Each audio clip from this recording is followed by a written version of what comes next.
வணக்கங்க. இப்போ வந்து நம்ம வெள்ளை சீடை பண்ண போறோங்க. இப்போ வெள்ளை சீடை பண்றதுக்கான பொருள்லாம் எடுத்து வச்சிருக்கிறேங்க. இது பச்சரிசிங்க, ஈர அரிசி, இது 1 கப்புங்க. இதையும் வறுக்கணும். அதனால இப்போ நான் பச்சையா வச்சுக்கிறேன் பாருங்க. வெள்ளம் வந்து அதுக்கான அளவு வந்து இதுல காய்ச்சி வச்சுக்கிறேங்க. இதுல வந்து ஒரு 1/2 கப்பு தாங்க மாவு. 1 கப்பு எடுத்துருக்கிறோம்னா அதுல வந்து ஒரு 1/2 கப்பு வெள்ளத்தை நல்லா காய்ச்சி வடிகட்டி எடுத்து வச்சிருக்கிறேங்க. இது வந்து நெய்ங்க. நம்ம வந்து எப்பவுமே வெள்ளை செடிக்கு வந்து நெய் தாங்க போடணும், நல்லா வாசனையா இருக்குங்க. இது உளுத்த மாவுங்க. உளுத்தம்பருப்பு தூள் வந்து 1 வரை வறுத்து உளுத்தம்பாவு தூள் பண்ணதுங்க. இது 1 ஸ்பூனு. இது வந்து ஒற்றைக்கடலை பொடிங்க, அது 1 ஸ்பூன் போடணுங்க. தேங்காய் துருவல் இது வந்து 2 ஸ்பூன் கூட போடலாங்க. ஏன்னா வெள்ளை சீடைக்கு தேங்காய் துருவல் போட்டா நல்லா டேஸ்டா இருக்குங்க. இந்த எள்ளு எடுத்து வச்சுக்கிறேன். எள்ளு வந்து நம்ம பிசையும் போது தேவையான அளவு போட்டுக்கலாங்க. ஏலக்காய் பொடி பண்ணி வச்சுக்கிறேங்க.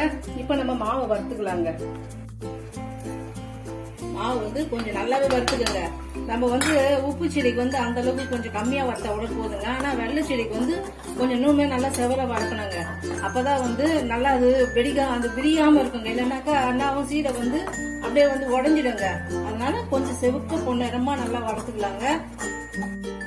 மாவு நல்லா வறுத்துச்சு பாருங்க. இது வந்து உப்பு செடி விடவே இது கொஞ்சம் செவந்த கலர்ல இருக்குது பாருங்க மாவு. இதையும் வந்து நல்லா கட்டி இல்லாம நல்லா சலிச்சுக்கணுங்க. நல்லா கட்டி இல்லாம நைஸா வர அளவுக்கு நல்லா சலிச்சு எடுத்துக்கணும். முக்கியமா வந்து இந்த மாவுல எப்படின்னா கட்டி இல்லாம இருந்தாலே சீடை வடிக்கவே வடிக்காதுங்க. அதுதான் சொல்றது, நீங்க நல்லா சலிச்சுக்கோங்க. பாருங்க மாவு நல்லா ஜலிச்சுட்டேங்க. நல்லா கட்டி எதுவும் இல்லை பாருங்க, எல்லாம் நல்லா சன்னமா இருக்குது. இப்போ இந்த உளுத்த மாவு வந்து பொடி பண்ணது தூள் இருக்குது பாருங்க. இப்போ இதுல ஒரு 3/4 ஸ்பூன் போட்டா போதுங்க. நம்ம கொஞ்சம் தான் எடுத்துருக்கிறோம், அதனால ஒரு 3/4 ஸ்பூன் போதும். இது வந்து ஒற்றைக்கடலை தூளுங்க, இது ஒரு 3/4 ஸ்பூன் போட்டீங்கன்னா போதுங்க. தேங்காய் துருவல் வந்து நல்லா 2 ஸ்பூன் போடுங்க. ஏன்னா இது ஸ்வீட் போடுறதால நமக்கு நல்லா இருக்குங்க. இது வந்து 2 ஸ்பூன் போட்டுக்கோங்க. எள்ளு கொஞ்சம் போட்டுக்கோங்க.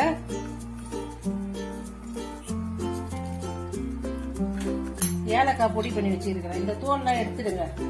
தோல் எடுத்துட்டு இது மட்டும் போட்டுக்கோங்க.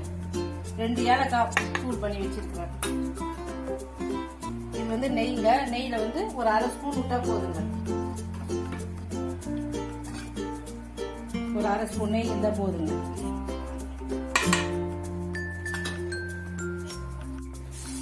இது வந்து வெள்ளை சீடைன்றதால நம்ம நெய் போட்டாதாங்க நல்லா வாசனையா இருக்கும். நம்ம வந்து அந்த உப்பு சீடைக்கு வந்து வெண்ணெய் போட்டோம், ஆனா இது வந்து வெள்ளை சீடைங்க, அதனால நெய் போட்டா நல்லா வாசனை இருக்குங்க. அதனால நெய் போட்டுக்கோங்க. இப்ப இந்த மாவை எல்லாத்தையும் ஒரு இடம் போல நல்லா கலந்து விட்டுடலாங்க. எந்த கட்டிலாம் இல்லாம நல்லா கலந்துட்டு இப்ப வந்து நான் வெள்ளம் வந்து கொதிக்க வச்சிருக்கிறேன். அதுல வந்து ஒரு சிட்டிகை உப்பு போட்டுக்கிறேங்க. அப்பதான் ஸ்வீட் வந்து எடுத்து கொடுக்கும். அதனால கொஞ்சம் ஒரு சிட்டிகை உப்பு போட்டுக்கிறேன். மாவு நல்லா ஒன்னா கலந்துச்சுங்க. இப்ப வந்து இதுல வந்து 1 கப்பு மாவு எடுத்த பாருங்க, அதுல வந்து 1/2 கப்பு வெல்லம் தாங்க போடணும்.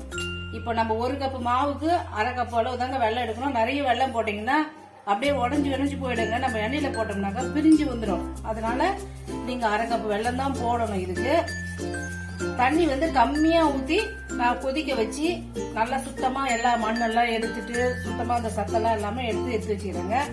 1/2 டம்ளர் தண்ணி தாங்க நான் ஊத்தினேன் அந்த வெள்ளத்துக்கு. ஏன்னா தண்ணி அதிகமா தான் வேஸ்ட் ஆயிடுங்க.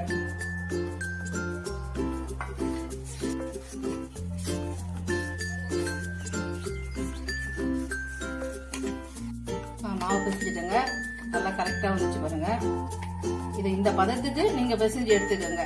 இப்ப நம்ம அப்படியே உருண்டை பண்ணிக்க வேண்டியதாங்க. அப்படியே நம்ம சீடை உருட்டிக்கலாம். இப்போ உங்களுக்கு வந்து இது ஈஸியா தாங்க இருக்கும், ஒட்டாது. நீங்க இதை அப்படியே இந்த சைஸ்க்கு அப்படியே நீங்க உருண்டை பண்ணிக்கோங்க. சும்மா அது வந்து அந்த சீடைக்கு மாவு வந்து கொஞ்சம் சாஃப்டா வருங்க. இது கொஞ்சம் அப்படிதான் இருக்கும், ஏன்னா வெள்ளம் ஊத்தி பிசைஞ்சோம்னா. அதனால இந்த சைஸ் தான் அப்படியே நீங்க போட்டீங்கன்னாக்கா கரெக்டா வருங்க.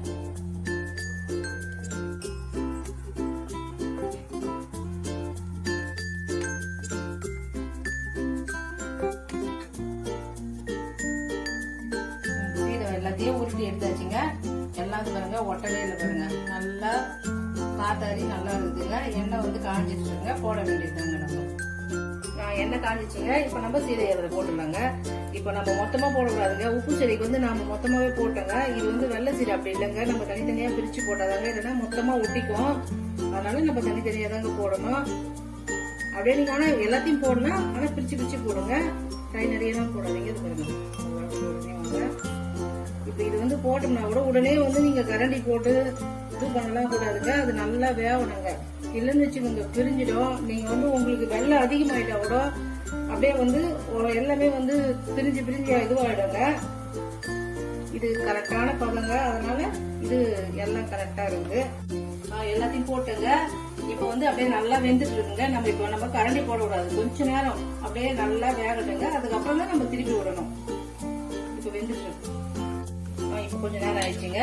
இப்ப நீங்க நல்லா ஜீரகண்டி போட்டு இது பாருங்க திருப்பி விடலாம்.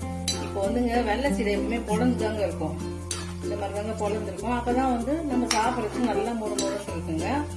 இப்படிதான் ஆகும். நீங்க என்ன இது பொழந்துச்சுன்னு பாக்காதீங்க, இப்படிதான் வரணும். இதுதான் கரெக்டா இருக்கு. இந்த மாதிரி பதத்துக்கு தாங்க வரும். கொஞ்ச நேரம் தொழில் விட்டுனே இருங்க, வெந்துடும். நல்லா வெந்துச்சு, கொதி எல்லாம் அடங்கிச்சு பாருங்க, அந்த பூச்சி எதுவுமே வரல. இப்போ நம்ம இதை எடுத்துடலாங்க. எப்பவுமே சீடை போட்டீங்கன்னா அடுப்பு வந்து சிம்ல தாங்க வச்சு போடணும். ஏன்னா உள்ள இருக்கிற மாவெல்லாம் வந்து இல்லைன்னா வேகாம அப்படியே இருக்குங்க. அதனால நீங்க அப்படியே சிம்ல வச்சு அப்படியே எடுக்கணுங்க. இது வந்து மொடன்னு சத்தம் கேட்காதுங்க. இப்ப நம்ம அந்த சீடை உப்பு சீடை போடும்போது தட்டில எடுத்து போட்டா உங்களுக்கு அப்படியே கடகடன்னு சத்தம் கேட்கும். இது பாருங்க சாஃப்டா கேட்கும்.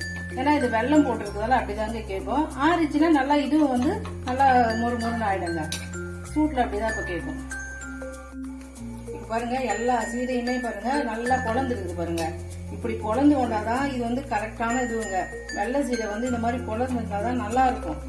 அதனால எல்லாம் வந்து பொழந்து வந்துருக்குது, கரெக்டா வந்துருக்குதுங்க. வெள்ளை சீடை ரெடிங்க, நல்லா கலர்ஃபுல்லா வந்துருக்கு பாருங்க.